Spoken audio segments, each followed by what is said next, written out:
আল্লাহ রাব্বুল আলামিন শেষ রাত্রে প্রথম আকাশে আসেন। হাদিস শরীফে এসেছে প্রথম আকাশে আল্লাহ রাব্বুল আলামিন এসে দুনিয়ার মানুষকে ডাকেন, কে আছো? গুনাহ করে জীবন বোঝাই করে ফেলেছো, নাফরমানি করেছো, গুনাহ করেছো, অথবা বিপদে পড়েছো, ঋণগ্রস্ত হয়ে পড়েছো, অসুবিধায় পড়েছো, মামলা মকদ্দমায় পড়েছো, আমার কাছে মাপ চাও, আমার কাছে সাহায্য চাও। এই সময় যে সমস্ত বান্দারা আরামের ঘুমকে হারাম করে আল্লাহর দরবারে কাঁদতে থাকে, তাহাজ্জুদের নামাজ আদায় করে যখন হাত তুলে কাঁদে, আল্লাহ পাক তখন এই দৃশ্য দেখে ফেরেশতাদের বলেন, ও আমার ফেরেশতারা, আমার ওই বান্দাগুলি কাঁদে কেন? সমস্ত মানুষ যখন ঘুমানো, এই বান্দাগুলি কাঁদে কেন বলো? ফেরেশতারা বলে, আল্লাহ তুমি তো ভালো করে জানো। ফেরেশতারা বলে, আল্লাহ পাক বলবেন, তবুও তোমাদের মুখ থেকে শুনতে চাই। ফেরেশতারা তখন বলবে, রব্বুল আলামিন তোমার বান্দা গুনাহ করেছে, জাহান্নামের ভয়তে তোমার কাছে কাঁদতেছে, তোমার ভয়তে কাঁদে, জাহান্নামের ভয়তে কাঁদে। আল্লাহ জিজ্ঞেস করেন, ফেরেশতারা, ওরা যে আমার ভয়তে কাঁদে, ওরা কি আমারে দেখছে নাকি? ফেরেশতারা বলেন, না খোদা তোমারে দেখে নাই। আল্লাহ পাক বলেন, ওরা আমার যে জাহান্নামের ভয়তে কাঁদে, ওই জাহান্নাম তারা দেখেছে নাকি? ফেরেশতারা বলে, না আল্লাহ, তোমার জাহান্নাম ওরা দেখে নাই, তোমার বেশ তো কিছুই দেখে নাই। আল্লাহ পাক বলেন, আমার ফেরেশতারা, এই বান্দাগুলি আমার দোজখ দেখে নাই, আমাকে দেখে নাই, হাসর মিজান সিরাত কিছুই দেখে নাই, শুধু কোরআনের কথা শুনে, আমার নবীর কথা শুনে, আমার কোরআনের কথা শুনে বিশ্বাস করে আরামের ঘুমকে হারাম করে কিভাবে কাঁদতেছে তাকায় দেখ। আমার রহমতের দরিয়ায় জোশ মেরে গেছে, তোরা সাক্ষী থেকে যা, আমার ওই ক্রন্দনরত বান্দাগুলিকে আমি আল্লাহ মাফ করে দিলাম। আমার ভাইয়েরা, আল্লাহ পাক বলেন, আম্মান হুয়া কানিতুন আনা আল-লাইলি সাজিদাও ওয়া কাইমা। আল্লাহ রাব্বুল আলামিন বলেন, সিজদার ভিতরে আর দাঁড়ানোর ভিতরে আমার এই বান্দাগুলি আখিরাতে আমার সঙ্গে দেখা করা লাগবে এই ভয়তে, জাহান্নামের ভয়তে তারা কাঁদে, এভাবে কাঁদতে থাকে। আর আল্লাহ পাক ওই সময় তাদের গুনাহ মাফ করতে থাকেন। কোরআনে কারীমের ভিতরে আল্লাহ পাক বলেন, সারা রাত ঘুমাতে আল্লাহ নিষেধ করেছেন, সারা রাত যেন ঘুমায় না, পাইকারি দরে ঘুমায় না, একটু জাগো। ওয়াজকুর ইসমা রাব্বিকা বুকরাতাও ওয়া আসীলা। সকাল এবং সন্ধ্যায় তোমার প্রভুর, তোমার রবের জিকির করো, স্মরণ করো। وَمِنَ اللَّيْلِ فَاسْجُدْ لَهُ وَسَبِّحْهُ لَيْلًا طَوِيلًا।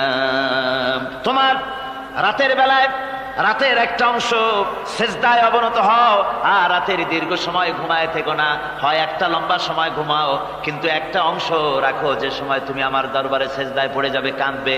আমার বন্ধুগণ, রাতটা ওয়াজআলনাল লাইলা সুবাতা, আল্লাহ রাব্বুল আলামিন ওয়াজআলনা সুবাতা ওয়াজআলনান নাওমা সুবাতা ওয়াজআলনাল লাইলা লিবাসা, ঘুমকে বানাইছেন আল্লাহ শান্তির বাহন, আর রাতকে করেছেন আচ্ছাদন। রাতকে কি করেছেন?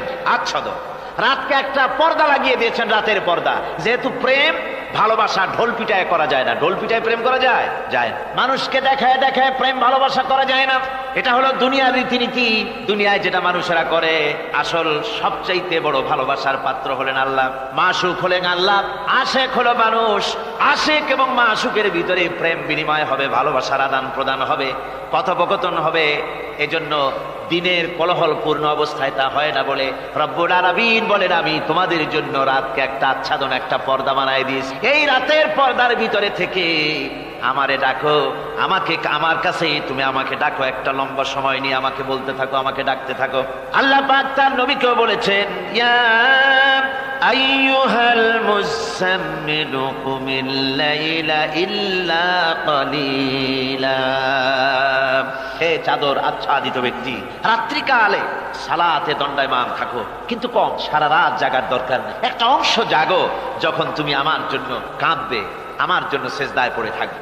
সাহাবায়ে কেরামদের সঙ্গে রোমকদের লড়াই হতেছে, রোমক সৈন্যরা যুদ্ধে জিততে পারতেছে না কিছুতেই। এরপরে তারা গোয়েন্দা বিভাগের লোক পাঠায় দিল, এদের সঙ্গে জিততে পারি না কেন, একটু খুঁজে দেখে আসো রাত্রে এরা করেটা কি। গোয়েন্দা বিভাগের লোক সারা রাত ঘুরে ঘুরে তারপরে এসে রিপোর্ট করলো। এরপরে এসে তাদের প্রধানের কাছে রিপোর্ট করলো, আমরা যার কাছে গিয়েছিলাম দেখে এলাম, হুম বিল্লাইলি রাহবানুন ওয়া বিন্নাহারি ফুরসানুন। আমরা দেখে এলাম যাদেরকে দিনের বেলায় প্রচন্ড শক্তিশালী বীর যোদ্ধা রূপে যাকে যুদ্ধ করতে দেখেছি ময়দানে, রাতের বেলায় দেখলাম গিয়া একেবারে নিতান্ত ফকিরের মতো কেউ তো সেজদায় পড়ে কাঁদতেছে, কেউ আবার তেলাওয়াত করতেছে, চোখ দিয়া পানি পড়তেছে, আবার কেউ নামাজ পড়তেছে, আবার কেউ হাত তুলে রেখেছে তাদের প্রভুর দরবারে, চোখের পানিতে তাদের চোখ বুক ভেসে যেতেছে। সারাটা রাত তেলাওয়াত আর সেজদা আর নামাজের মধ্যে তারা এভাবে কাটিয়ে দিয়েছে। সেনাপতি এই রিপোর্ট শোনার পরে বললেন, ও গোয়েন্দা বিভাগের লোকেরা, আমার রোমক সৈন্যরা শোনো, যে জাতির নৈতিক মান এত উচ্চে, ওই জাতির সঙ্গে যুদ্ধ করা মানে আমাদের আত্মহত্যা করার শামিল। এদের সাথে কিছুতেই আমাদের পক্ষে পারা সম্ভব না। হ্যাঁ, এদের সাথে পারা যাবে যদি এই সম্পর্ক নষ্ট করে দেওয়া যায়। আল্লাহর সাথে তাদের এই গভীর সম্পর্ক যেটা আছে, এই সম্পর্ক নষ্ট করে দিতে হবে, তাহলেই কেবলমাত্র সম্ভব হবে। এদের নৈতিক চরিত্র ধ্বংস করার জন্য প্রচেষ্টা চালাও, তাহলে হয়তো আমরা কামিয়াব হতে পারবো। আমার বন্ধুগণ, এই জন্য গভীর রাত্রে যারা ইমানদার ব্যক্তি, তাদের জন্য গভীর রাত্রে জাগার একটা ব্যবস্থা আল্লাহ পাক বলেছেন। ইমানদার ব্যক্তিদের জন্য এটা হলো 2 নম্বরের বৈশিষ্ট্য। ওয়াল্লাযীনা ইয়াকুলুনা রাব্বানা সরিফ আন্না আযাব জাহান্নাম ইন্না আযাবাহা কানা গরামা। রহমানের বান্দার, খাঁটি বান্দার 3 নম্বরের বৈশিষ্ট্য হচ্ছে এই, তারা আল্লাহ রব্বুল আলামিনের দরবারে হাত তুলে ফরিয়াদ জানায়, আল্লাহর কাছে মোনাজাত করে, আল্লাহ রব্বুল আলামিনকে বলে, আয় আল্লাহ, হে আমার প্রভু, আয় আমার রব, জাহান্নামের আগুন থেকে দয়া করে আমারে বাঁচাও। জোরে বলেন আমিন, জোরে বলেন আমিন। জাহান্নামের বর্ণনা আমরা এই মাহফিলে করেছি, করি নাই? মনে আছে? দারুণ কঠিন জায়গা, অত্যন্ত কঠিন জায়গা, মারাত্মক জায়গা জাহান্নাম। ওই জাহান্নামের জন্য আল্লাহর কাছে কাঁদতে হবে, মাপ চাইতে হবে জাহান্নাম থেকে। মুমিন ব্যক্তির 3 নম্বরের বৈশিষ্ট্যই তাই। সে বলবে, রব্বানা সরিফ আন্না আযাব জাহান্নাম ইন্না আযাবাহা কানা গরামা। আয় আল্লাহ, তোমার জাহান্নামের শাস্তি থেকে তোমার কাছে মাপ চাই। আল্লাহ পাক বলেন, এই জাহান্নামের শাস্তি বড়ই প্রাণান্তকার হবে। ইন্নাহা সাআত মুস্তাকাররান ওয়া মুকামা। জাহান্নাম হচ্ছে অবস্থানের জন্য অত্যন্ত নিকৃষ্ট, খুবই খারাপ জায়গা এই জাহান্নাম। কিন্তু মুসলমানদের অবস্থাটা ভিন্ন। মুসলমানেরা নেক আমল করে, ইবাদত বন্দি করে, তা সত্ত্বেও তার কলিজা কাঁপতে থাকে। সুবহানাল্লাহ, তার কলিজা কাঁপতে থাকে যে আমি যে ইবাদত করছি, এই ইবাদত আল্লাহর দরবারে মঞ্জুর হচ্ছে কিনা। এই জন্য তার মন কাঁদতে থাকে। সে আমলের উপর নির্ভর করে থাকে না, সে আল্লাহর দয়ার উপরে নির্ভর করে। কিসের উপরে নির্ভর করে? আল্লাহর দয়া, আল্লাহর রহমতের উপরে নির্ভর করে। আর সে আল্লাহর কাছে কাঁদতে থাকে, রব্বুল আলামিন, তুমি দয়া করে মেহেরবানি করে আমার হিসাব নিও না। আমার হিসাব করে যদি বেহেশতে দাও, তাহলে তো বেহেশতে যাইতে পারবো। কিয়ামতের দিন আল্লাহ রাব্বুল আলামিন কোন মানুষকে যদি হিসাবের জন্য ধরে ফেলেন, তাহলে ওই বান্দার আর জাহান্নাম ছাড়া কোনো পথ নাই। এই জন্য আল্লাহ শিখাই দিয়েছেন, বান্দা দোয়া কর, ওয়া আদখিলনাল জান্নাতা বিগাইরি হিসাব। আয় আল্লাহ, বিনা হিসাবে তোমার জান্নাত আমাকে দান করো। আবার হুজুর দোয়া করেছেন, আল্লাহুম্মা হাসিবনি হিসাবান ইয়াসীরা। আয় আল্লাহ, তুমি আমার সহজ হিসাব নাও। পড়েন, আল্লাহুম্মা হাসিবনি হিসাবান ইয়াসীরা। হিসাবে ইয়াসির, সহজ হিসাব। আয় আল্লাহ, তুমি আমার সহজ হিসাব নাও। এই হাদিসের ব্যাখ্যায় এসেছে সহজ হিসাব কি? ব্যাখ্যায় এসেছে সহজ হিসাবটা হচ্ছে, আল্লাহ রাব্বুল আলামিন কিয়ামতের ময়দানে তার কোন বান্দাকে যদি রহমত করতে চান, কোন বান্দার প্রতি যদি দয়া করতে চান, কাউকে যদি ক্ষমা করতে চান, তাহলে আল্লাহ রাব্বুল আলামিন তাকে একটা পর্দার আড়ালে ডেকে নেবেন। একটি পর্দার আড়ালে রেখে নিয়ে আল্লাহ পাক জিজ্ঞেস করবেন, বান্দা তুই কি এই গুনাহগুলি করেছিলি নাকি? এইটা এইসব গুনাহ করেছিস নাকি? আল্লাহ জিজ্ঞেস করবেন বান্দাকে, অবস্থাটা কেমন হবে চিন্তা করেন। বান্দা এইগুলি করেছিস নাকি? বান্দা ভয়তে থরথর করে কাঁপতে থাকবে, কলিজা ভয়তে কাঁপতে থাকবে, অস্থির হয়ে যাবে। সে স্বীকার করবে, রব্বুল আলামিন, তুমি যা বলেছো, আমি সব অন্যায় আমার দ্বারা হয়েছে, আমি বুঝতে পারি নাই, আমাকে মাফ করে দাও। রব্বুল আলামিন বান্দাকে বলবেন, যা বান্দা, আমি তোকে মাফ করে দিলাম, আমার জান্নাতে চলে যা। সুবহানাল্লাহ, সুবহানাল্লাহ। সুতরাং জাহান্নামের শাস্তি থেকে সব সময়ের জন্য আল্লাহর কাছে মাফ চাইতে হবে। ওয়াল্লাযীনা ইযা আনফাকু লাম ইউসরিফু ওয়া লাম ইয়াকতুরু ওয়া কানা বাইনা যালিকা কাওয়ামা। রহমানের প্রকৃত খাঁটি বান্দা তারা, যারা নাকি যখন খরচ করে খরচের সময় বেহুদা খরচ করে না, আবার খরচের ভিতরে কার্পণ্যতাও তারা করে না। ওয়া কানা বাইনা যালিকা কাওয়ামা, এই দুইয়ের মাঝে তারা ভারসাম্য রক্ষা করে, মধ্যমনীতি অবলম্বন করে চলে। তার মানে হলো পয়সা আছে বলি এই পয়সা দিয়ে তারা মদ খায় না, জুয়া খেলে না, মিনা বাজার ইত্যাদি শয়তানি বদমাশি সিনেমা হল ইত্যাদি বানায়া পাপের বোঝা বাড়ায় না। তারা অতিরিক্ত কোনো খরচ করে না, আবার অর্থ পূজারী ব্যক্তির মতো কার্পণ্যতাও তারা করে না। দুইয়ের মাঝে তারা ভারসাম্য রক্ষা করে। এক শ্রেণীর লোক আছে মাল শুধু জমায়, খরচ টরচ করে না। কোরআন শরীফে বলা হয়েছে আল্লাযী জামা মালান ওয়া আদ্দাদা, মাল জমা করে আর গুনতে থাকে, মাঝে মধ্যে আবার টেলিফোন করে, হ্যালো সোনালী ব্যাংকের ম্যানেজার সাহেব নাকি? বলে হ্যাঁ, দেখুন তো আমার আমলনামাটায় কত আছে এখন। হিসাব টিসাব করে আর তাড়াতাড়ি, এখন তো আমলনামা দেখতে সময় লাগে না, তাড়াতাড়ি দেখা যায়। আগে যেমন ব্যাংকে গিয়ে যদি জানতে কেউ চাইতো যে আমার ডেবিট কত, ক্রেডিট কত, ব্যালেন্স কত ইত্যাদি জানতে চাইলে তাকে একেবারে সেই লেজার খোলা লাগে, বিরাট বিরাট বই, বড় বড় কিতাব যা গরুর গাড়ি দিয়ে টানা লাগে, এত বিশাল বিশাল বই ছিল।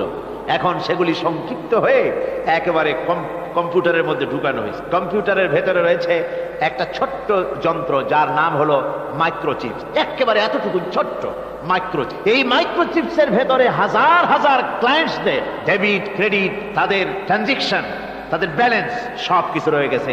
আপনি যখনই জিজ্ঞেস করবেন সে বাটন একটা দাবালো আর সাথে সাথে স্ক্রিনে এসে গেল আপনার নাম কি, বাপের নাম কি, দাদার নাম কি, কত টাকা জমা করছিলেন, কোন কোন তারিখে উঠাইছেন, হাতে কত নিছেন কত, 14 গোষ্ঠীর ইতিহাস একটা টাবে চলে আসে। তো আমি মানুষকে এভাবে বলি যে এই বুদ্ধিটা যিনি দিলেন, লোকেরা বলে তো কয় যে কিয়ামতের দিন আল্লাহ নাকি আমলনামা দিবে মানুষের সামনে হাজির করিয়া, ইমানদারের সামনের থেকে ডান হাতে, বেঈমানের পিছন থেকে কোন হাতে, বাঁ হাতে। এখন ওই আমলনামা সারা জীবনে যত কথা বলছি, যত কাজ করছি সব তাতে লেখা থাকবে। তাহলে সেটা তো একটা বিশাল একটা বই হবে, তো আমরা হাতে করে ধরবই বা কেমনে, আর ওটা হবেই বা কেমনে, আর ওটা পড়বই বা কেমনে। এখন তো বুঝতে সহজ হয়েছে কেমনে পড়বেন। মানুষের মাথায় যদি এই বুদ্ধি আসে, একটা ছোট্ট মাইক্রোচিপসের ভেতরে যদি হাজার হাজার ক্লায়েন্টসদের কোটি কোটি শত শত সহস্র কোটি একটা মাইক্রোচিপসের ভিতরে ঢুকানো যায়, তাহলে এই বুদ্ধি যিনি দিলেন তিনি বুঝি এর চাইতেও ছোট্ট বইয়ের মধ্যে আপনার আমলনামা উঠিয়ে দিতে পারবেন নাকি? যারা বলেন পারবে কিনা? নিশ্চয়ই পারবেন, হাজার বার পারবেন বন্ধুগণ। সুতরাং এরা মাল জমা করে আর গনে, জিজ্ঞেস করে ম্যানেজার সাহেব কত হয়েছে, বলে যে এত লক্ষ এত। তখন আবার চিন্তা হয় যে আরো কত টাকা জমাইতে পারলে কোটি হয়, তারপরে আরো 200 কোটি হয়, এভাবে তারা জমাইতে থাকে, খরচ করে না। তো এ ব্যাপারে সন্তানের জন্য, সন্তানদের জন্য খরচ যেটা লাগে সেটা স্ত্রী পুত্র সন্তান আত্মীয় স্বজন যে আছে যা, তাদের জন্য যে পরিমাণ খরচ করা লাগে তা যদি না করে তাহলে এটা হচ্ছে বখিলি। আর খরচ করতে গিয়ে যদি বেশি করে তাহলে সেটা হচ্ছে বেহুদা খরচ। এখন এই বেহুদা খরচ থেকে আমাদেরকে বাঁচতে বলা হয়েছে। বিষয়টা হচ্ছে নিজের আত্মীয় স্বজন সন্তান সন্ততির জন্য খরচ করতে হবে যা লাগে তাই, আর আল্লাহ রাস্তায় যখন দেওয়ার কথা আসে তখন প্রাণ খুলে দান করতে হবে। দেখেন লোকেরা যখন আল্লাহ রাস্তায় দান করতে বলা হয় পকেটের মধ্যে হাত দিয়ে তারপর আঙ্গুল অনেক সময় কষাকষি করে। একজনে জিজ্ঞেস করলাম, মিয়া পয়সা দিবাতে এত পকেটে হাত রাখিয়া বাইরে করো না মোটে? কয় যে ঘষে দেখতেছি শিখি না 10 পাই। তাহলে এইভাবে আল্লাহ রাস্তায় দেওয়ার সময় এই যে কার্পণ্যতা, এই কার্পণ্যতা মানুষকে তাকে শেষ করে দেয়, তার ইমানকে নষ্ট করে দেয়। আর পয়সা আছে বলে বেশি খরচ করতে হবে, যেমন বিবাহে লোকেরা খরচ করে আমাদের দেশে, কোরবানি করতে গিয়ে খরচ করে। হ্যাঁ, কোরবানি করবেন আপনি, ভালো একটা কোরবানি করবেন, আপনার পয়সা যেমন আছেন তেমন, কিন্তু 50,000 টাকা দাম দিয়ে একটা গরু কিনা সেই গরুর গলায় মালা দিয়া এরপরে সারা শহরে প্রদর্শনী করতে হবে, এর কোনো যুক্তি নাই। আছে কোনো যুক্তি? যদি তা হয় তাহলে ওই গরু যিনি কেনেন তারও গলায় মালায় দিয়ে দুজনে একসাথেই ঘুরানো দরকার, বুঝলেন? আমার বন্ধুগণ, আপনি কোরবানি করবেন, কোরবানি আপনার 10,000 টাকায় হয়ে যেতে পারে, 15,000 টাকায় হয়ে যেতে পারে, বাকি টাকা করি আল্লাহর রাস্তায় খয়রাত করে দেন। কত গরিব আত্মীয় আছে তাদের দিয়ে দেন। 50,000 টাকা দিয়ে বিরাট বাজারের সেরা গরু খরিদ করে কোরবানি দিচ্ছেন। অর্থটা কি? মানুষকে দেখাচ্ছেন আল্লাহর দরবারের গোশত যাবে না, চামড়া যাবে না, রক্ত যাবে না, যাবে আপনার নিয়ত। কি যাবে? নিয়ত। সুতরাং আল্লাহ রাস্তায় যখন খরচ করবেন সেই খরচ করার ব্যাপারে তখনও নিয়তটা দেখতে হবে। হালাল পথে খরচ করতে গেলেও নিয়তটা দেখতে হবে, এবং তখনও বেহুদা খরচ করা যাবে না। বিবাহে যেভাবে খরচ আজকাল করে মানুষেরা, হুজুর সাল্লাল্লাহু আলাইহি ওয়াসাল্লাম বলেছেন যে বিবাহে যত খরচ কম সেই বিবাহ তত বরকতপূর্ণ। আর আমরা মনে করি বিবাহে যত বেশি খরচ বাড়ানো যায় ততই এটা বেশি শানদার হবে। উল্টা চিন্তা করি। আল্লাহ রাব্বুল আলামিন এরপরে বলছেন, والذين لا يدعون مع الله إلها آخر ولا يقتلون النفس التي حرم الله ইল্লা বিল হাক্কি ওয়া লা ইয়াজনুন ওয়া মান ইয়াফআল যালিকা ইয়ালকা আসামা। আর রহমানের খাঁটি বান্দা যারা, তাদের পঞ্চম নম্বরের বৈশিষ্ট্য হচ্ছে এই যে তারা আল্লাহর সাথে, আল্লাহকে বাদ দিয়ে অন্য কাউকে ইলাহ বলে, মাবুদ বলে ডাকে না। এই ব্যাপারেও ব্যাখ্যা আমরা এই মাহফিলে দিয়েছি, মনে আছেন আপনাদের? আল্লাহ ছাড়া অন্য কাউকে ইলাহ বলে ডাকা যাবে না।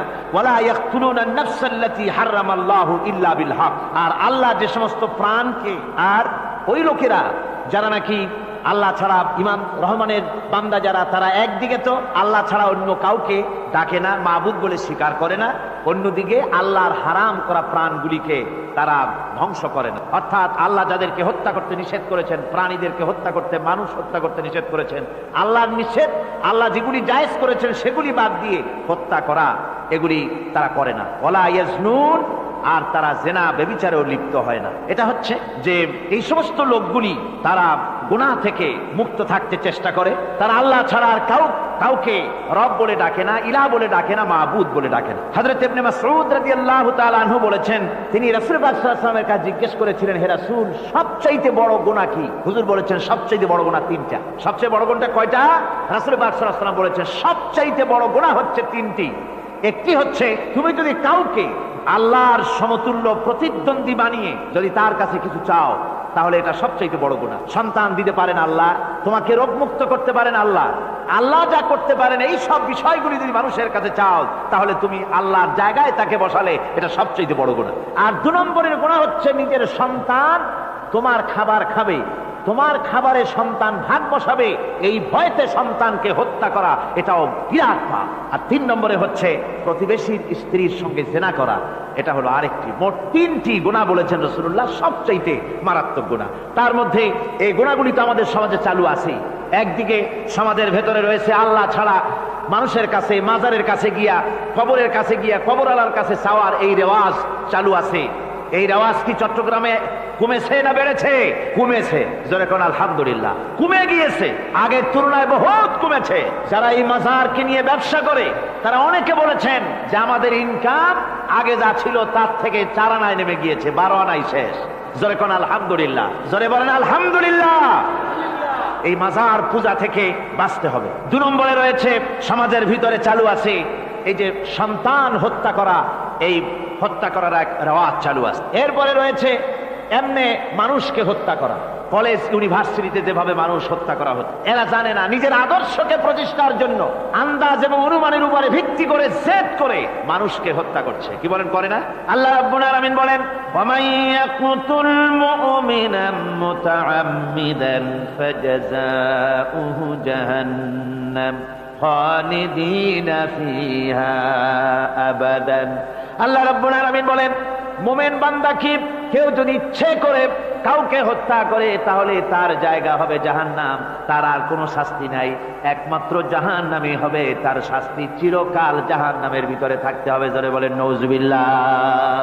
আজকে কলেজের মধ্যে, ইউনিভার্সিটিতে অনবরত আমরা হত্যাকাণ্ডের খবর শুনতে পাচ্ছি, সমানে হত্যা হচ্ছে। এই যে সন্ত্রাস এবং হত্যা যা হচ্ছে কলেজ ইউনিভার্সিটিতে, আপনারা আমাকে বলেন অনুরূপ হারে মাদ্রাসায় এই ধরনের সন্ত্রাস হচ্ছে? এত আস্তে জবাব দিলেন, তাহলে বোধহয় হচ্ছে দেশে। মাদ্রাসায় সন্ত্রাসের কারণে, কোন টাইটেল মাদ্রাসা, ফাজেল মাদ্রাসা সন্ত্রাসের কারণে বন্ধ হয়েছে এমন কোন নজির আপনারা পেয়েছেন? পান নাই। কেন পান? কলেজ বন্ধ হচ্ছে, ইউনিভার্সিটি বন্ধ হচ্ছে সন্ত্রাসের কারণে, মাদ্রাসা বন্ধ হয় না কেন? তার কারণ হচ্ছে কলেজ ইউনিভার্সিটিতে কোরআন পড়ানো হয় না, হাদিস পড়ানো হয় না, তাই তারা হত্যা করলে কি পাপ হয় তাও জানে না। হত্যা পাপ, হত্যার পাপ তো দূরের কথা, মানুষ কোরআন শুনতে আসে, কোরআন শুনতে আসাটাও তাদের বরদাস্ত হয় না। আমি জানতে পারলাম, এ মাহফিল আসার সময় জানতে পেরেছি, চট্টগ্রাম বিশ্ববিদ্যালয়ের কাছে থেকে শ্রোতৃমণ্ডলী, মাহফিলের শ্রোতারা বাসে যখন আসতেছিল, সেখানকার কিছু সংখ্যক ছেলেরা ইট পাটকেল মেরেছে বাসের উপরে, বহুত লোক সেখানে আহত তারা করেছে। নাউজুবিল্লাহি মিন যালিক। কি শিক্ষা দেওয়া হচ্ছে সেখানে? কিন্তু মাদ্রাসায় তো হচ্ছে না। কেন হয় না? তার কারণ হচ্ছে মাদ্রাসাগুলিতে কোরআনে কারীম পড়ানো হয়, রাসূলুল্লাহর হাদিস পড়ানো হয়, সেখানে জানানো হয়, এই কথাগুলি পড়ানো হয়। যদি কেউ কাউকে হত্যা করে, জাহান্নাম ছাড়া কোনো জায়গা থাকবে না, চিরকাল জাহান্নামে থাকতে হবে, এই ভয়তে ওরা হত্যার ভিতরে যায় না। এই জীবন জীবন নয়, পরকাল আছে। কিয়ামতের দিন আল্লাহর দরবারে দাঁড়ায়া জীবনের সবকিছুর হিসাব দিতে হবে। এই জন্য তারা এসব জানে বলে, এসব তাদের রক্তে মাংসের ভিতরে ঢুকানো আছে বলে তারা চুরি ডাকাতি জেনা ব্যভিচার হত্যার দিকে তত যায় না যত এরা যায়। ঠিক কিনা বলে? কলেজ ইউনিভার্সিটিতে আজকে কোরআন শরীফ পড়ানো হয় না। মাদ্রাসা এবং মসজিদে, মাদ্রাসাগুলিতে যে কারণে সন্ত্রাস হয় না, ওই কারণটা যদি কলেজ ইউনিভার্সিটিতে ঢুকানো যায় তাহলে সন্ত্রাস বন্ধ হতে পারে। ঠিক কিনা কর?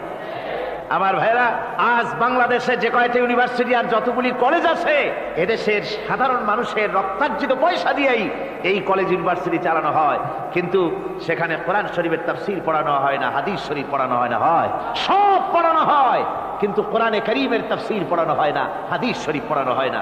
যদি ওই কলেজ ইউনিভার্সিটির ছাত্রগুলিকে কোরআন শরীফ পড়ানো হতো, কোরআনের তাফসীর পড়ানো হতো, কলেজ ইউনিভার্সিটিতে হাদিস শরীফ যদি পড়ানো হতো, ইসলামের অর্থনীতি সমাজনীতি যদি পড়ানো হতো, তাহলে কলেজ আর ইউনিভার্সিটি গোটা জাতিকে মাস্তান আর গুন্ডা উপহার দিত না, খালিদ বিন ওলীদের মতো মুজাহিদ উপহার দিত। জোরে বলেন সুবহানাল্লাহ।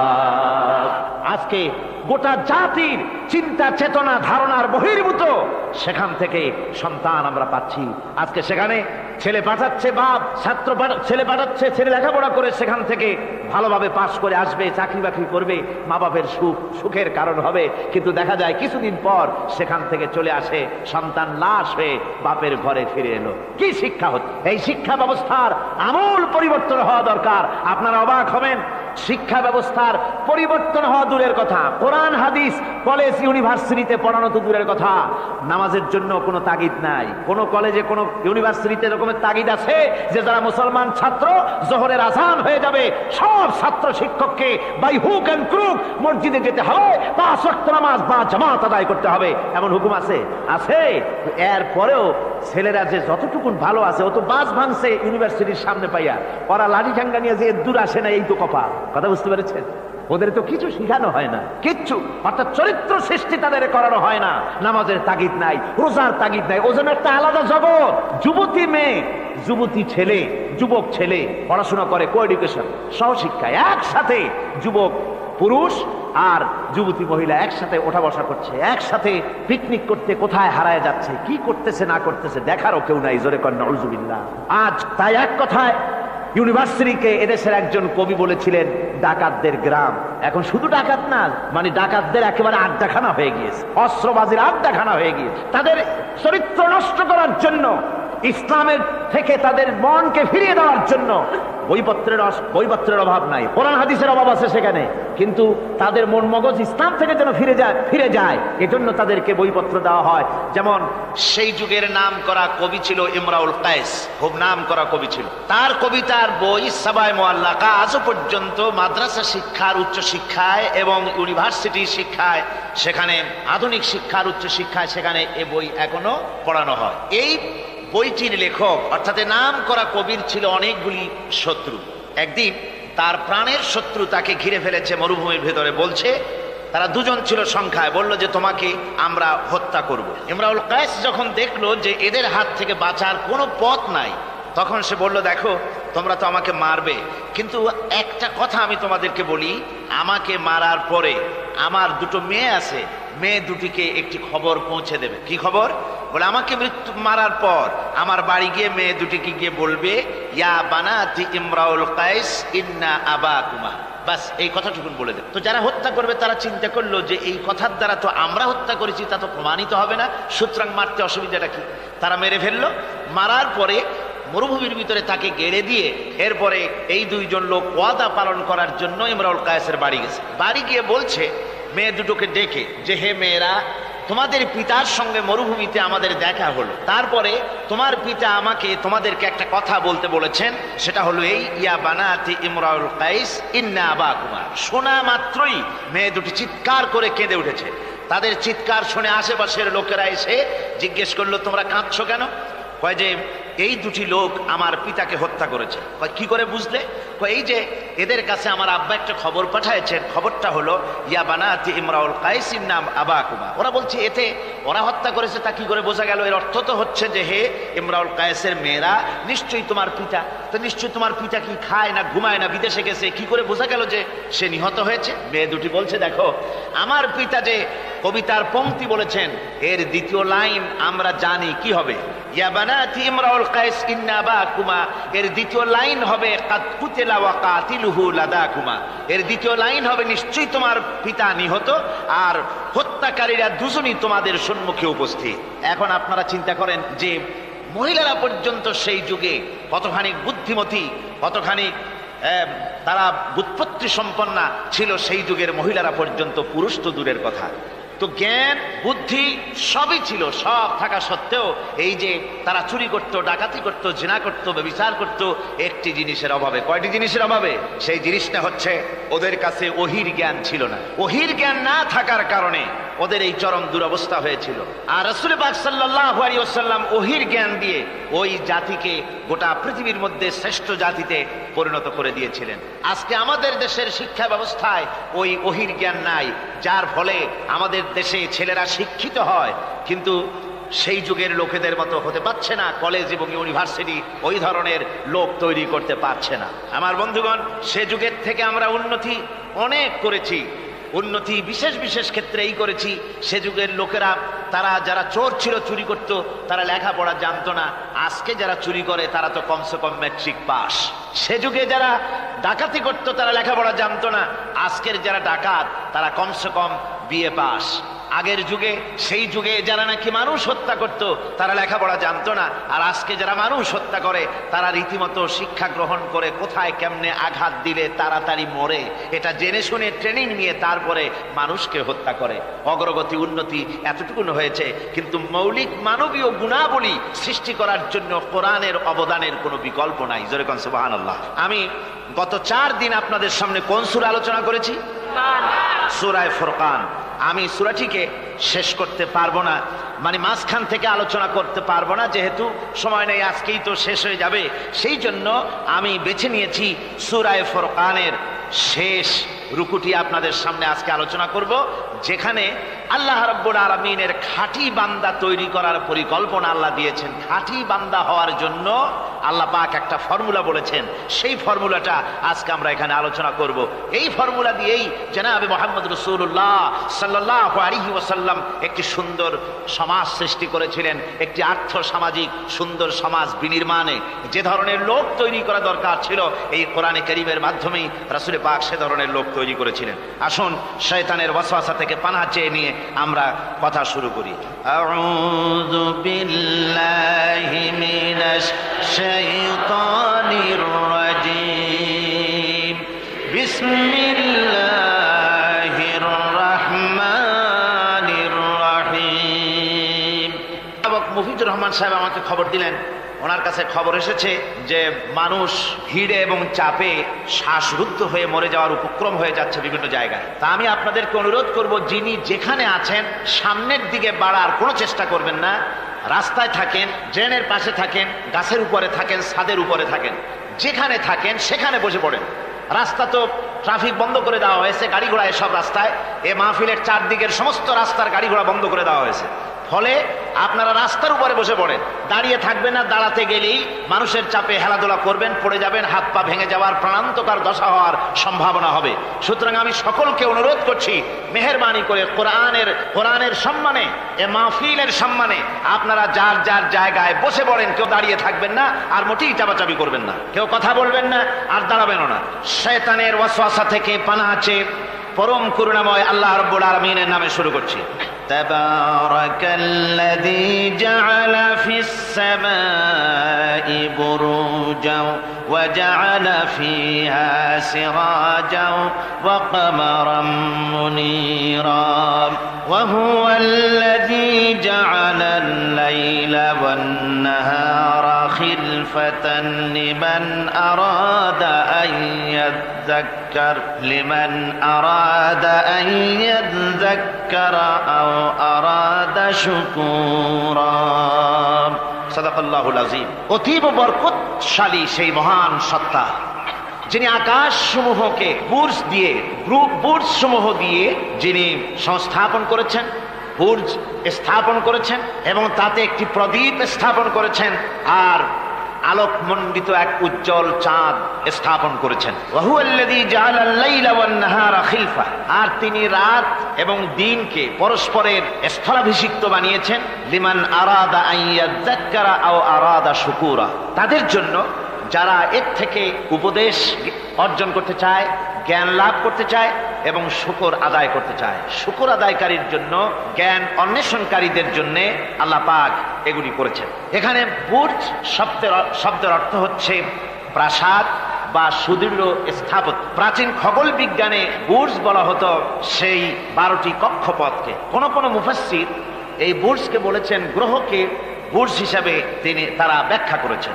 আসলে আল্লাহ রাব্বুল আলামিন তিনি মহাশূন্যকে যে কিভাবে সজ্জিত করেছেন, কত সুন্দরভাবে করেছেন, তার ব্যাখ্যা কোরআনে কারীমের বিভিন্ন জায়গায় এসেছে।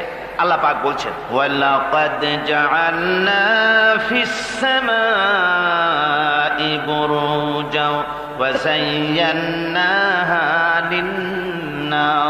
লিন-নাযিরিন। আমি আকাশে বহু সংখ্যক সুদৃঢ় বুর্জ স্থাপন করেছি এবং দর্শকদের জন্য তা অত্যন্ত সুসজ্জিত করে, সুদৃশ্য করে আমি সংস্থাপন করেছি, সুন্দর করে স্থাপিত করেছি। মহাশূন্য, এর মধ্যে আল্লাহ পাক সৃষ্টি করেছেন অগণিত গ্রহ উপগ্রহ। কত গ্রহ আছে, কত উপগ্রহ আছে, বিজ্ঞানীদের কাছে আজও পর্যন্ত তার কোনো হিসাব মেলেনি। মহাশূন্যে আল্লাহ পাক, মহাশূন্যের মহাবিস্ময়। বর্তমান বিজ্ঞান ক্রমান্বয়ে আশ্চর্য হয়ে যাচ্ছে তাদের নতুন নতুন আবিষ্কারের মাধ্যমে, চিন্তা ভাবনার মাধ্যমে, যে মহাশূন্য আল্লাহ পাক মহাস্রষ্টা কি করে রেখেছেন। একটি বিশাল এক বিস্ময়ের কারখানা। সেখানে রয়েছে মিল্কি ওয়ে, যাকে বলা হয় ছায়াপথ। বিজ্ঞানীরা বলেছেন প্রায় 20,000 কোটি তারকা রয়েছে এই মিল্কি ওয়ের ভেতরে, ছায়াপথের ভেতরে। আবার কেউ কেউ বলেছেন যে সেই তারকার সংখ্যা বলা সম্ভব হবে না। সমুদ্র সৈকতের বালুকণা গণা তবুও সম্ভব, কিন্তু আকাশের তারকারাজি গণা সম্ভব নয়। এখন আল্লাহ পাক সেই মহাশূন্যের ভেতরে সৃষ্টি করে রেখেছেন এই ছায়াপথ। ছায়াপথের ভিতরে আছে যে তারকাগুলি, বিজ্ঞানীরা বলেছেন যে এই তারকাগুলি এত বিরাট বিরাট তারকা আছে। আগে তো ওনারা বলেছিলেন পৃথিবীর চাইতে সূর্যটা হচ্ছে পৃথিবীর চাইতে 13 লক্ষ গুণ বড়। এই বিরাট সূর্য ছিল তাদের কাছে বিস্ময়। এখন তারা বলছেন না, মিল্কি ওয়ের ভিতরে যে সমস্ত তারকার সন্ধান আমরা পেয়েছি, সে সমস্ত তারকা এত বড় বড় বিরাট দানবের মতো যে ওর এক একটা তারকার ভেতরে যে সূর্য পৃথিবীর চাইতে 13 লক্ষ গুণ বড়, এরকম অন্তত 3 কোটি সূর্যকে একটা তারকার মধ্যে ঢুকিয়ে দেওয়া যায়। সুবহানাল্লাহ, কি বিশাল কাণ্ড। এখন এই তারকা, এই গ্রহ এবং উপগ্রহ রাজি মহাশূন্যে সব পরিভ্রমণ করছে, কেউ কিন্তু দাঁড়িয়ে নাই। বিজ্ঞানীরা বলছেন, কেউ বলেছেন সূর্য ঘোরে, কেউ কয় না পৃথিবী ঘোরে, কেউ কয় না ওই চন্দ্র ঘোরে, কেউ কয় যে না আমরা মিলে সবাই ঘুরি। এখন আসলে বিষয়টা কি, কে ঘোরে আর কে ঘোরে না? আসল কথাটা নিতে হবে কোরআনের কাছ থেকে। কার কাছ থেকে?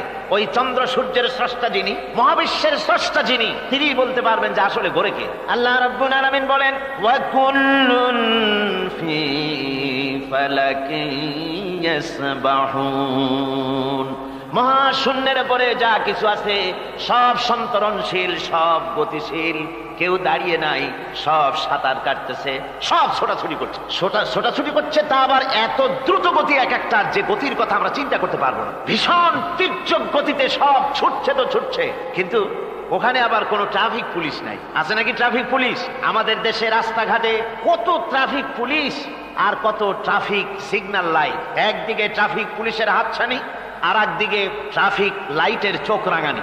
এরপরেও অ্যাক্সিডেন্টের অভাব নাই, ঠিক কিনা কর? বেচারা বেবি ট্যাক্সি, গরিব মানুষ রাস্তার এক পাশ দিয়ে যায়, আর ওই দত্তের মতো ট্রাক এসে এক ধাক্কা মারে, গরিব বেচারা বেবি ট্যাক্সি 3 ঠ্যাং উপরের দিকে দিয়ে রাস্তার পাশে বসে আল্লাহ আল্লাহ করে। আমাদের ট্রেন লাইনে অ্যাক্সিডেন্ট, ওই গাড়ির লাইনে অ্যাক্সিডেন্ট, এত কিছু থাকা সত্ত্বেও কিন্তু ওই মহাশূন্যে কোনো সিগন্যাল লাইট নাই, কোনো ট্রাফিক পুলিশ নাই। এই বিশাল চাঁদ, এই বিশাল সূর্য, এবং সূর্যকে গিলে খেতে পারে, কোটি কোটি সূর্য গিলে খেতে পারে এমন তারকা, অথচ অ্যাক্সিডেন্ট নেই। আছে অ্যাক্সিডেন্ট? আল্লাহ রাব্বুল আলামিন এখানে মহাশক্তিশালী অদৃশ্য সীমারেখা সৃষ্টি করেছেন। কোরআনে কারীমে রাব্বুল আলামিন বলেন, লাশ-শামসু ইয়ামবাগি লাহা أن تدرك القمر ولا الليل سابق النهار وكل في فلك يسبحون। প্রবল জ্ঞানী হইবে যাহারা, আপন মনেতে বুঝিবে তাহারা। রাত্রি পারে না আগে যাইবার, দিনের স্থান করি অধিকার। চন্দ্র বাঁধে না সূর্যের গায়েতে, সূর্য পারে না চন্দ্রকে ধরিতে। যার যে স্থান বহল রাখিয়া ভ্রমণ করিছে খোদাকে ডরিয়া। সুবহানাল্লাহ বিহামদিহি ইলা আজালিন মুসাম্মা, একটা নির্দিষ্ট সময় সীমা পর্যন্ত আপন আপন কক্ষপথে সব ছুটবে আর ছুটবে, কারো সঙ্গে কারো সংঘর্ষ হবে না। যেরকম সুবহানাল্লাহ। এরপরে ওই মহাশূন্যে অসংখ্য তারকারাজি আল্লাহ সৃষ্টি করে রেখেছেন। এত সুন্দর সুন্দর তারকা আল্লাহ বানিয়েছেন।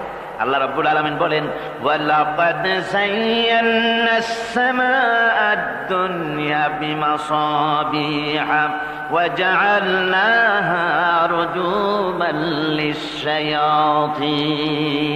এই দুনিয়ার আকাশখানিকে তারকা প্রদীপ দিয়া সাজায় রেখেছি মনের মতন, দেখো তুমি তাকাইয়া।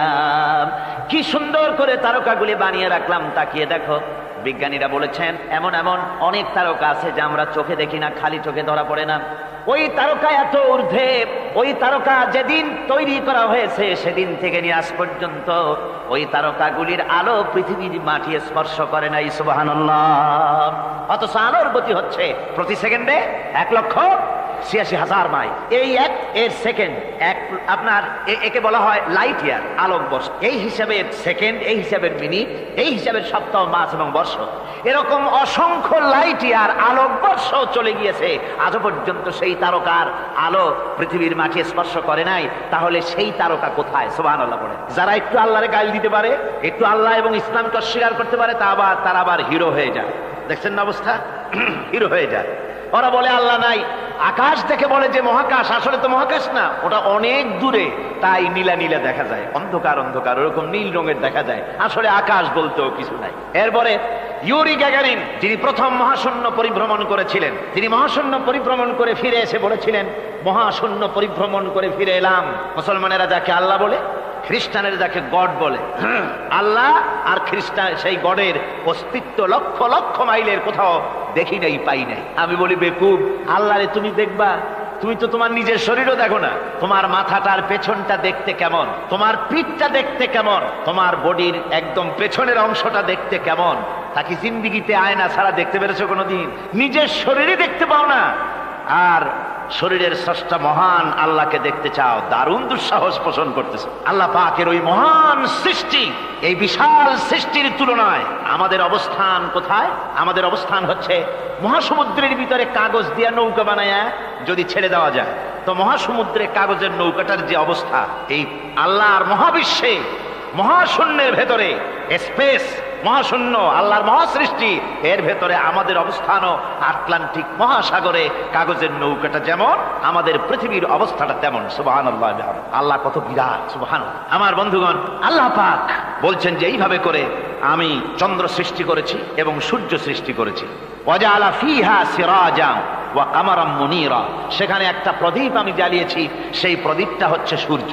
এই সূর্যটা হচ্ছে বিশাল, যা পৃথিবী থেকে 9,30,00,000 মাইল দূরে যে সূর্য অবস্থান করছে, এত দূরে থাকা সত্ত্বেও এই সূর্যের দিকে মানুষ খালি চোখে তাকাতে পারে না, এত উত্তপ্ত। সূরা নাবার মধ্যে আল্লাহ বলেছেন এটাকে ওয়াজআলনা সিরাজাম ওয়াহাজা, উত্তপ্ত, অতি উজ্জ্বল, অতি উত্তপ্ত প্রদীপ এই সূর্যটাকে আল্লাহ বলেছেন। তার তাপ এত বেশি যে পৃথিবীর কোন কোন জায়গায় সূর্যের তাপ 140 ডিগ্রি ফারেনহাইট পর্যন্ত উঠে যায়, এত তাপ হয়। তো এই সূর্যের দিকে মানুষ যদি খালি চোখে তাকায়, তাহলে তার চোখের দৃষ্টিশক্তি বিনষ্ট হয়ে যাওয়ার সম্ভাবনা থাকে।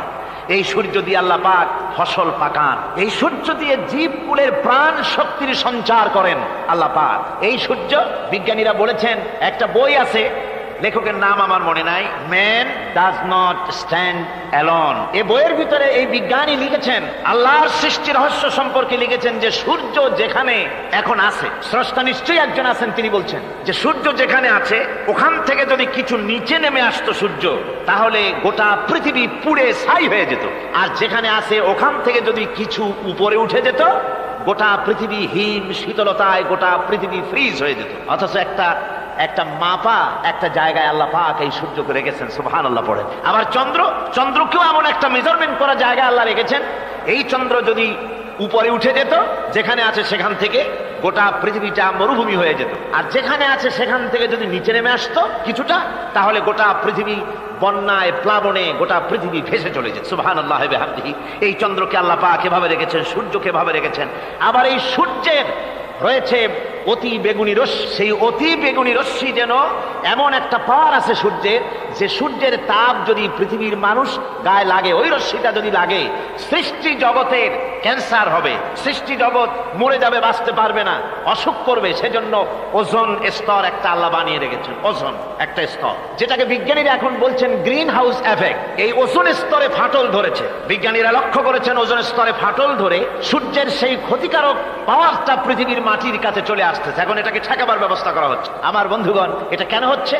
আল্লাহ রাব্বুল আলামিন বলেন, ওয়ামা আসাবাকুম মিন মুসিবাতিন ফাবিমা কাসাবাত আইদিকুম, তোমাদের উপরে যত বিপদ আসে, মুসিবত আসে, সব তোমাদের হাতের কামাই করা, দুই হাতের কামাই করা, দু হাত দিয়ে যা কামাই করেছো তার ফল তোমাদের পেতে হচ্ছে।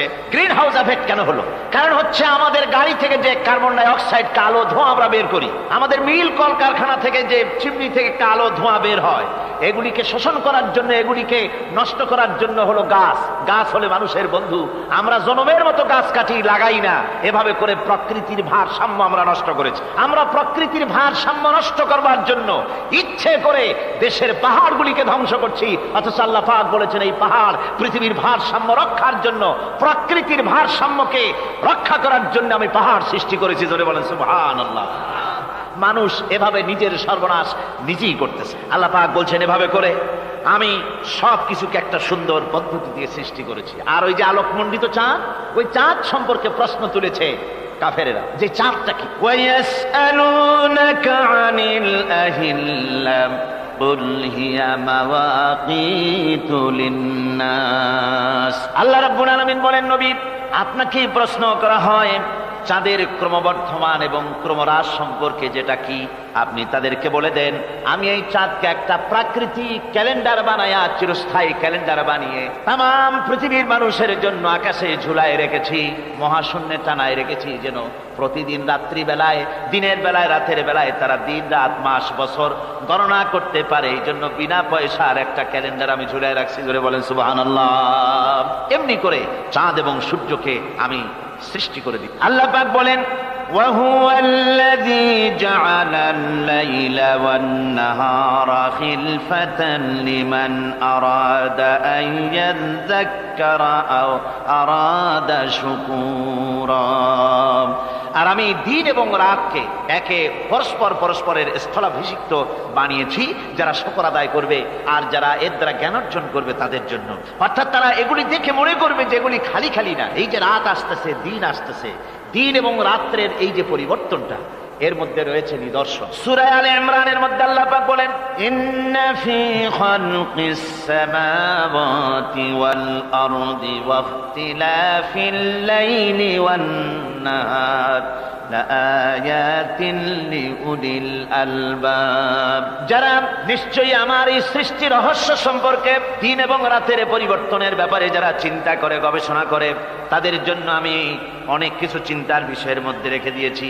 তারা এসব আমার সৃষ্টি নৈপুণ্যতা দেখে তারপরে তারা হতবাক, বিস্ময় বিমুখ হয়ে তারা বলে, এগুলি দেখে আর বলে, আল্লাযীনা ইয়াযকুরুনাল্লাহা কিয়ামান ওয়া কুউদান ওয়া আলা জুনুবিহিম ওয়া ইয়াতাফাক্কারুনা ফি খালকিস সামাওয়াতি ওয়াল আরদ। তারা বসা অবস্থায়, দাঁড়ানো অবস্থায় আমার প্রশংসা করে আর বলে, রব্বানা মা খালাকতা হাযা বাতিলান সুবহানাকা ফাকিনা আযাবান নার।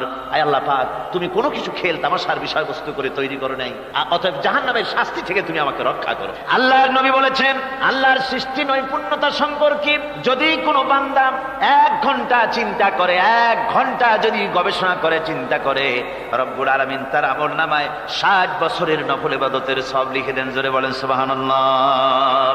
আল্লাহ পাক এই সমস্ত কথা বলে এখন ওই ফর্মুলা বলতেছেন যে আসলে আমার বান্দা হওয়ার জন্য, খাঁটি বান্দা হওয়ার জন্য তার কয়েকটি বৈশিষ্ট্য থাকতে হবে। আল্লাহ পাক এখানে 8টি বৈশিষ্ট্য বর্ণনা করেছেন। আল্লাহর খাঁটি বান্দা হওয়ার জন্য বৈশিষ্ট্য কয়টা লাগবে? 8টি। বেহেশত কয়টা? বেহেশত কয়টি? আল্লাহ পাক বৈশিষ্ট্য বানিয়েছেন 8টি। এখানে 8টি বৈশিষ্ট্যের কথা বলা হয়েছে। মহান আল্লাহ রাব্বুল আলামিন বলেন, ওয়া ইবাদুর রাহমানিল্লাযীনা ইয়ামশুনা আলাল আরদি হাওনাও ওয়া ইযা খাতাবাহুমুল জাহিলুন ক্বালু সালামা।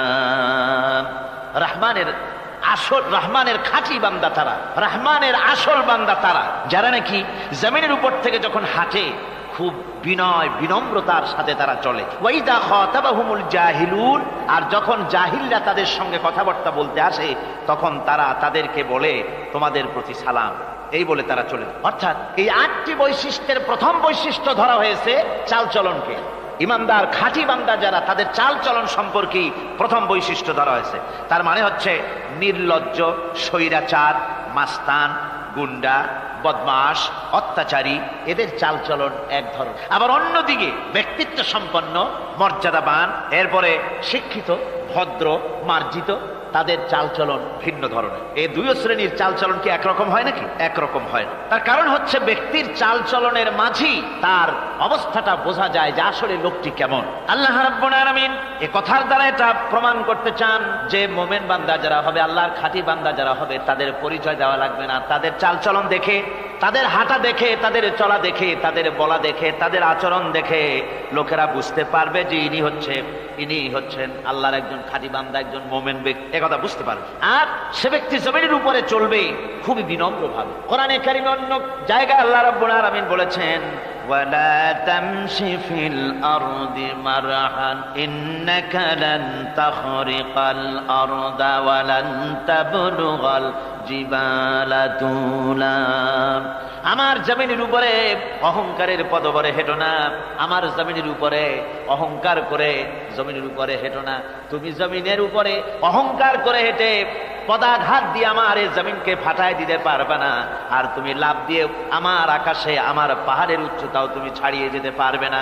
অহংকার করে কেউ কি পায়ের আঘাত দিয়ে জমিনটাকে ফাটায় দিতে পারে? কি বলেন, পারবে? আর অহংকার করে লাভ দিয়ে পাহাড়ের উচ্চতাও কি কেউ ছাড়িয়ে দিতে পারবে? পারবে না। সুতরাং অহংকার, মোমেন ব্যক্তি যারা, তারা অহংকার করতে পারে না। অহংকার মোমেনের স্বভাব নয়। অহংকার করতে পারে কেবলমাত্র আল্লাহ রাব্বুল আলামিন। অহংকার হচ্ছে আল্লাহ পাকের ইজাত। অহংকার কে করতে পারেন? আল্লাহ পাক করতে পারেন। মানুষের অহংকার শোভা পায় না। মানুষ, তোমার আবার অহংকার কিসের? এক ফোঁটা নাপাক পানি দিয়ে যার জন্মের উৎস, এমন নাপাক পানি যা শরীর থেকে নির্গত হলে পরে গোসল করা ফরজ হয়ে যায়, এমন এক ফোঁটা নাপাক পানি যার জন্মের উৎস, তার অহংকার কি? অহংকার করবেন আল্লাহ রাব্বুল আলামিন। হাদিসে কুদসির ভিতরে এসেছে, আল্লাহ পাক বলেছেন, যে ব্যক্তি অহংকার করে সেজন্য আমার চাদর নিয়ে টানাটানি করে। জোরে কোন নাউযুবিল্লাহি মিন যালিক। সুতরাং মোমেন বান্দা যিনি হবেন, আল্লাহর খাঁটি বান্দা, রহমানের খাঁটি বান্দা, সে ব্যক্তি কখনো জমিনের উপর অহংকারের সাথে চলাফেরা করবে না, বরং তার চাল চলন হবে অত্যন্ত বিনম্র। আর কি? আর হলো জাহিলদের সঙ্গে সে কোনো বিতর্কে লিপ্ত হবে না। জাহিলরা গালাগালি দেবে, গালাগালির জবাবে সে গালাগালি দেবে না। জাহিলরা অত্যাচার করবে, অত্যাচারের জবাবে সে অত্যাচার করবে না, বরং তাদেরকে দেখলে, তারা অত্যাচার করতে আসলে, তারা গালাগালি দিলে তাদের জবাবে ইদফা বিল্লাতি হিয়া আহসান, তাদের জবাবে তাদেরকে সালাম দিয়ে সেখান থেকে তারা কেটে পড়বে। সূরা কাসাসের অন্য জায়গায় আল্লাহ রাব্বুল আলামিন একথা আবার এভাবে বলতেছেন, ওয়াইজা সামিউল লাগওয়া আ'রাদু আনহু ওয়া ক্বালু লানা আ'মালুনা ওয়া লাকুম আ'মালুকুম সালামুন আলাইকুম লা নাবতাগিল জাহিলিন। আল্লাহ পাক বলছেন যে যখন মোমেনেরা পরস্পরে মোমেনদের সাথে জাহিলদের যখন দেখা সাক্ষাৎ হয়ে যায়, যখন ঝগড়ায় লিপ্ত হতে চায়, তখন মোমেনেরা, যারা মোমেন বান্দা, আল্লাহর খাঁটি বান্দা, তারা বলবে যে তোমাদের আমলের প্রতিফল তোমরা পাবা, আমাদের কৃতকর্মের ফল আমরা পাবো। সুতরাং তোমাদের প্রতি সালাম, তোমাদের সাথে আমাদের কোনো সম্পর্ক নাই। ঝগড়াঝাটি না করে তারা ফিরে আসবে। আল্লাহ পাক এরপরে বলেন, ওয়াল্লাযীনা ইয়াবিতুনা লিরাব্বিহিম সুজদান ওয়া কিয়ামা রহমানের খাঁটি বান্দা তারাই আরেকটি বৈশিষ্ট্য, তাদের এই 2 নম্বরের বৈশিষ্ট্য এবার বলা হচ্ছে। রহমানের আল্লাহর খাঁটি বান্দার 2 নম্বরের বৈশিষ্ট্য সেটা হচ্ছে এই যে তারা রাত কাটায় তার রবের হুজুরে আল্লাহর দরবারে সেজদা দিয়ে দাঁড়িয়ে থেকে কান্দাকাটি করে তারা রাত গুজরান করে। জোরে বলেন সুবহানাল্লাহ। আর এর বিপরীত যারা তারা রাত কাটায় রাতের বেলা মদ, জুয়া, সিনেমা, গান বাজনা, অশ্লীলতা, নাটক, হাবিজাবি গল্প গুজব করে তারা তাদের রাত কাটায়। আর যারা মোমেন বান্দা, আল্লাহর বান্দা, যারা খাঁটি বান্দা, তারা এই রাত তারা আল্লাহর ইবাদতের ভিতর থেকে কান্দাকাটির মধ্য দিয়ে দাঁড়িয়ে দাঁড়িয়ে অথবা সেজদার ভিতরে তারা তাদের রাত কাটিয়ে দেয়। কোরআনে কারীমে আল্লাহ রাব্বুল আলামিন একথা এভাবে বলেছেন, তাতাজাফা জুনুবুহুম আনিল মাদাজি ইয়াদউনা রাব্বাহুম খাওফান ওয়া তামআ। আমার মোমেন বান্দারা তাদের পার্শ্বদেশ এবং পৃষ্ঠদেশ বিছানার উপরে বেশি রাত থাকে না। তারা তাদের রবের প্রতি রবের ভয়, আল্লাহর ভয়, আশা এবং আশা পোষণ করে। আর তারা আল্লাহকে ভয় করে তারা বিছান থেকে নিজের পিঠকে আলাদা করে নিয়ে তারা রাতের বেলায় আমার কাছে কান্দে, আমার কাছে দোয়া করে, তারা কান্দে, ইবাদত করে। সূরা যারিয়াতের ভিতরে রব্বুল আলামিন বলতেছেন, কানু কালিলাম মিনাল লাইলি মা ইয়াহজাউন ওয়া বিল আসহারি হুম ইস্তাগফিরুন। আমার এই মোমেন বান্দাগুলি, আমার খাঁটি বান্দা যারা, তারা সারা রাত ঘুমায় না, রাতের একটা অংশ মাত্র তারা ঘুমায়, সারা রাত ঘুমায় না, একটা অংশ তারা ঘুমায়, আর বাকি অংশটুকু শেষ রাত্রে তারা ওঠে আর আমার দরবারে তারা কান্দে, মাপ চায় আর কাঁদতে থাকে, চোখের পানি ফেলতে থাকে। আল্লাহ রাব্বুল আলামিন শেষ রাত্রে প্রথম আকাশে আসেন। হাদিস শরীফে এসেছে, প্রথম আকাশে আল্লাহ রাব্বুল আলামিন এসে দুনিয়ার মানুষকে ডাকেন, কে আছো গুনাহ করে জীবন বোঝাই করে ফেলেছো, নাফরমানি করেছো, গুনাহ করেছো, অথবা বিপদে পড়েছো, ঋণগ্রস্ত হয়ে পড়েছো, অসুবিধায় পড়েছো, মামলা মকদ্দমায় পড়েছো, আমার কাছে মাপ চাও, আমার কাছে সাহায্য চাও। এই সময় যে সমস্ত বান্দারা আরামের ঘুমকে হারাম করে আল্লাহর দরবারে কাঁদতে থাকে, তাহাজ্জুদের নামাজ আদায় করে যখন হাত তুলে কাঁদে, আল্লাহ পাক তখন এই দৃশ্য দেখে ফেরেশতাদের বলেন, ও আমার ফেরেশতারা, আমার ওই বান্দাগুলি কাঁদে কেন? সমস্ত মানুষ যখন ঘুমানো, এই বান্দাগুলি কাঁদে কেন বলো? ফেরেশতারা বলে, আল্লাহ তুমি তো ভালো করে জানো। ফেরেশতারা বলে, আল্লাহ পাক বলবেন, তবুও তোমাদের মুখ থেকে শুনতে চাই। ফেরেশতারা তখন বলবে, রব্বুল আলামিন তোমার বান্দা গুনাহ করেছে, জাহান্নামের ভয়তে তোমার কাছে কাঁদতেছে, তোমার ভয়তে কাঁদে, জাহান্নামের ভয়তে কাঁদে। আল্লাহ জিজ্ঞেস করেন, ফেরেশতারা ওরা যে আমার ভয়তে কাঁদে, ওরা কি আমারে দেখছে নাকি? ফেরেশতারা বলেন, না খোদা তোমারে দেখে নাই। আল্লাহ পাক বলেন, ওরা আমার যে জাহান্নামের ভয়তে কাঁদে, ওই জাহান্নাম তারা দেখেছে নাকি? ফেরেশতারা বলে, না আল্লাহ তোমার জাহান্নাম ওরা দেখে নাই, তোমার বেহেশত কিছুই দেখে নাই। আল্লাহ পাক বলেন, আমার ফেরেশতারা এই বান্দাগুলি আমার দোজখ দেখে নাই, আমাকে দেখে নাই, হাসর মিজান সিরাত কিছুই দেখে নাই, শুধু কোরআনের কথা শুনে, আমার নবীর কথা শুনে, আমার কোরআনের কথা শুনে বিশ্বাস করে আরামের ঘুমকে হারাম করে কিভাবে কাঁদতেছে তাকায় দেখ। আমার রহমতের দরিয়ায় জোশ মেরে গেছে, তোরা সাক্ষী থেকে যা, আমার ওই ক্রন্দনরত বান্দাগুলিকে আমি আল্লাহ মাফ করে দিলাম। আমার ভাইয়েরা, আল্লাহ পাক বলেন, আম্মান হুয়া কানিতুন আনা আল-লাইলি সাজিদাও ওয়া কাইমা। আল্লাহ রাব্বুল আলামিন বলেন, সিজদার ভিতরে আর দাঁড়ানোর ভিতরে আমার এই বান্দাগুলি আখিরাতে আমার সঙ্গে দেখা করা লাগবে, এই ভয়তে, জাহান্নামের ভয়তে তারা কাঁদে, এভাবে কাঁদতে থাকে। আর আল্লাহ পাক ওই সময় তাদের গুনাহ মাফ করতে থাকেন। কোরআনে কারীমের ভিতরে আল্লাহ পাক বলেন, সারা রাত ঘুমাতে আল্লাহ নিষেধ করেছেন, সারা রাত যেন ঘুমায় না, পাইকারি ধরে ঘুমায় না, একটু জাগো। ওয়াজকুর ইসমা রাব্বিকা বুকরাতাও ওয়া আসীলা। সকাল এবং সন্ধ্যায় তোমার প্রভুর, তোমার রবের জিকির করো, স্মরণ করো। وَمِنَ اللَّيْلِ فَاسْجُدْ لَهُ وَسَبِّحْهُ لَيْلًا طَوِيلًا। তোমার রাতের বেলায় রাতের একটা অংশ সেজদায় অবনত হও, আর রাতের দীর্ঘ সময় ঘুমায় থেকো না, হয় একটা লম্বা সময় ঘুমাও, কিন্তু একটা অংশ রাখো যে সময় তুমি আমার দরবারে সেজদায় পড়ে যাবে, কাঁদবে। আমার বন্ধুগণ, রাতটা ওয়াজআলনাল লাইলা সুবাতা, আল্লাহ রাব্বুল আলামিন ওয়াজআলনা সুবাতাও আছে, ওয়াজআলনান নাওমা সুবাতা ওয়াজআলনাল লাইলা লিবাসা। ঘুমকে বানাইছেন আল্লাহ শান্তির বাহন, আর রাতকে করেছেন আচ্ছাদন। রাতকে কি করেছেন? আচ্ছাদন। রাতকে একটা পর্দা লাগিয়ে দিয়েছেন, রাতের পর্দা। যেহেতু প্রেম ভালোবাসা ঢোল পিটায় করা যায় না। ঢোল পিটায় প্রেম করা যায়? যায় না। মানুষকে দেখায় দেখায় প্রেম ভালোবাসা করা যায় না। এটা হলো দুনিয়ার রীতিনীতি। দুনিয়ায় যেটা মানুষেরা করে, আসল সবচাইতে বড় ভালোবাসার পাত্র হলেন আল্লাহ, মাশুক হলেন আল্লাহ, আশেক হলো মানুষ। আশেক এবং মাশুকের ভিতরে প্রেম বিনিময় হবে, ভালোবাসার আদান প্রদান হবে, কথোপকথন হবে। এজন্য দিনের কোলাহলপূর্ণ অবস্থায় তা হয় না বলে রব্বুল আলামিন বলেন, আমি তোমাদের জন্য রাতকে একটা আচ্ছাদন, একটা পর্দা বানায় দিয়েছি। এই রাতের পর্দার ভিতরে থেকে আমারে ডাকো, আমাকে আমার কাছে তুমি আমাকে ডাকো, একটা লম্বা সময় নিয়ে আমাকে বলতে থাকো, আমাকে ডাকতে থাকো। আল্লাহ পাক তার নবীকেও বলেছেন, ইয়া আইয়ুহাল মুসাম্মিলু কুমিল লাইলা ইল্লা কালিলা। হে চাদর আচ্ছাদিত ব্যক্তি, রাত্রিকালে সালাতে দণ্ডায়মান থাকো, কিন্তু কম, সারা রাত জাগার দরকার নেই। একটা অংশ জাগো, যখন তুমি আমার জন্য কাঁদবে, আমার জন্য সেজদায় পড়ে থাকবে। রাসূল পাক সাল্লাল্লাহু আলাইহি সাল্লাম তাহাজ্জুদের নামাজি সেজদায় পড়ে থাকতেন। রাতে ঘন্টার পর ঘন্টা চলে যেতেছে। হযরত আয়েশা বলেন, আমি মনে করতাম সেজদায় এমন ভাবে রাসূল পড়েছেন আর ওঠেন না, আমার মনে হতো হুজুর বুঝি ইন্তেকাল করে গেছেন। আমি রাসূলের পায়ের আঙ্গুল ধরে আস্তে করে চাপ দিতাম, হুজুর তাতে একটু ব্যথা পেয়ে আঙ্গুল নাড়া দিতেন। তখন আমি মনে করতাম আল্লাহর নবী বিদায় হন নাই, বেঁচে আছেন। আবার কখনো দাঁড়িয়ে দাঁড়িয়ে নামাজের ভিতরে তেলাওয়াত করতে করতে রাত শেষ হয়ে যেত। আমার মনে হতো এই দাঁড়ানো থেকে হুজুর বুঝি আর রুকুতে যাবেন না। আবার যখন রুকুতে যেতেন মনে হতো এই রুকু থেকে আর বুঝি সেজদায় যাবেন না। আবার যখন সেজদায় যেতেন মনে হতো এই সেজদা থেকে রাসূল বুঝি আর উঠবেন না। সুবহানাল্লাহ।